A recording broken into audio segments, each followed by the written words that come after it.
If you're buying a condo built between early 80s and the early 2000s of Greater Vancouver, this video right here could save you tens of thousands of dollars, and in some cases, maybe even six figures.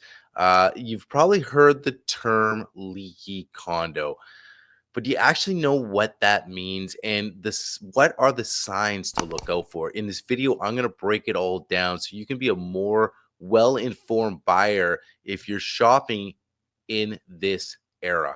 So let's break down the leaky condo era. I'm going to explain the why and also the when. So between the early 80s and the early 2000s, Vancouver saw a huge condo boom. Developers were building quickly, often adopting like a Californian style design that really didn't fit or suit our rainy coastal climate at all. You combine that with poor construction oversight and minimal building envelope standards, and we ended up with thousands of condos with moisture trapped behind the walls. So, what went wrong? No rain screen, poor detailing, and trapped moisture. The impact of this, owners facing massive repair bills, lawsuits, and special assessments into the six figures sometimes. So this really affected people. I mean, this was something that was somebody's huge investment and really so hard to get that back. The value of the buildings, a lot of people don't even want to touch it at that point. But let's break down what is rain screen. So, what is rain screen? Well, what it is, simply put, it's a moisture management system.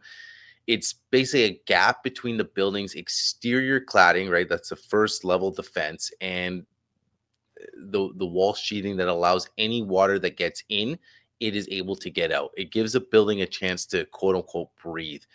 So I want to show you guys something really quickly here. It just gives you guys a basic, real, layman's term diagram that breaks it down for you guys without getting into too many specifics, too many materials, stuff like that as well. Just going back, the leaky condo era, a lot of times if you see a building, for example, with stucco, right? Not a good sign, because that was a material used porous, so water got in there very, very easily. Combined with a lot of these builds didn't have big overhangs at all, so like real short overhangs. Again, just a disastrous combination, allowing water to hit the building way easier, water to get in way easier. And again, these were all wood frame.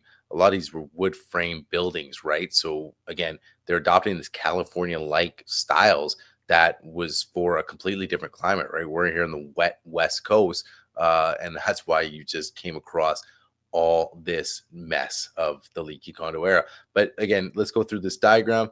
Real straightforward here, guys. So here's your rain screen cladding. Right now, there's materials now used specifically that are better cladding for this environment. So you use rain screen cladding here. Then you'll have your drainage space going down right here, and then your drainage plane. And you can see here that you have your opening so the water can escape, right? And your flashing as well. And then here's your structure. Here's your backup wall. So very sort of simplified here for you guys, but it just gives you an idea, because before, what was happening was it wasn't built like this, right? You had, I just explained the system. So you had the outer cladding, you have the airspace in the drainage cavity, and you also have your waterproof membrane as well, and behind that as well, and then your insulation and your sheathing. But before rain screen became the standard, walls were built more like a sandwich, right? Tight layers, so really nowhere for water to go. And then once the moisture got in that sandwich, it just stayed trapped. So this led to rot, mold, and really the decay to the structure. So really what became code. So after the leaky condo crisis in BC, building codes in 2006 made rain screen assemblies mandatory in most, or pretty much all wood frame residential buildings. That's why when you see rain screen now on an MLS listing, it's a huge deal, guys. It means the building envelope has been upgraded to modern standards. So, but again, how to spot this as a buyer, because I always want my buyers to be well informed, not just rely on myself or somebody else, be informed going into a situation. So here's some tips to look out for. Here's some keywords to look out for. Look for full building envelope replacement. Look for rain screen completed. Look for updated cladding, right? All these are good signs on an MLS listing. Ask when the work's been done, by which contractor. And again, guys, always review the depreciation report and the engineer's report. Don't assume a partial rain screen, for example, is going to equal full protection. And, of course, the obvious thing is like hire inspector, but hire a guy who understands the envelope systems. So, because they all specialize in different things, you want to know that. So, if you're looking at a condo from the late 90s, early 2000s, guys, don't panic. Just make sure you know what you're buying into, because a lot of times, a lot of these older buildings are great builds.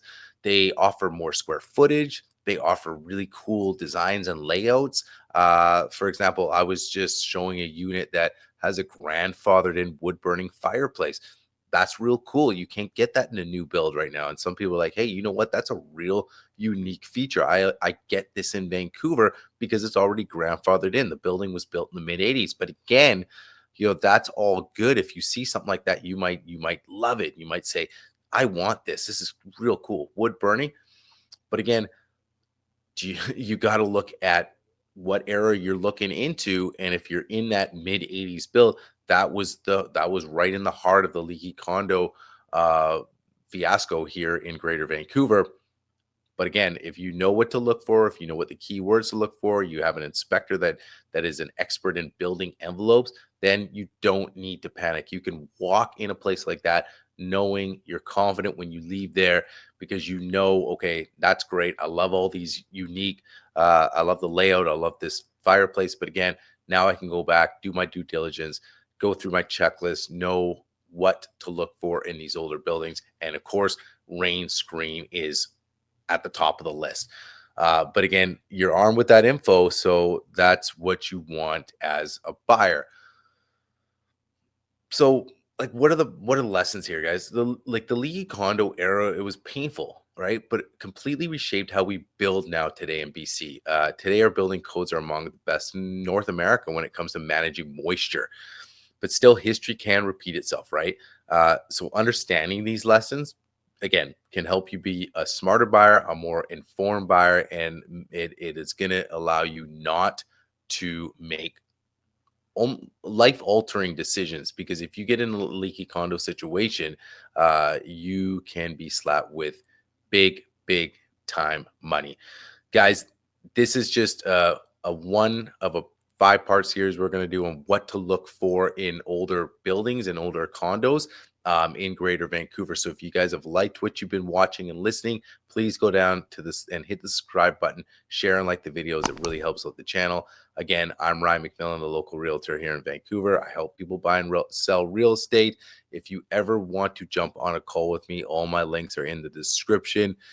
Feel free to touch base with me anytime and we can talk about real estate. Guys, if you want to look out for the next video, we're going to be touching on Poly B plumbing and the nightmare that can be. So look out for that video. That's going to be coming up next in the 5-part series.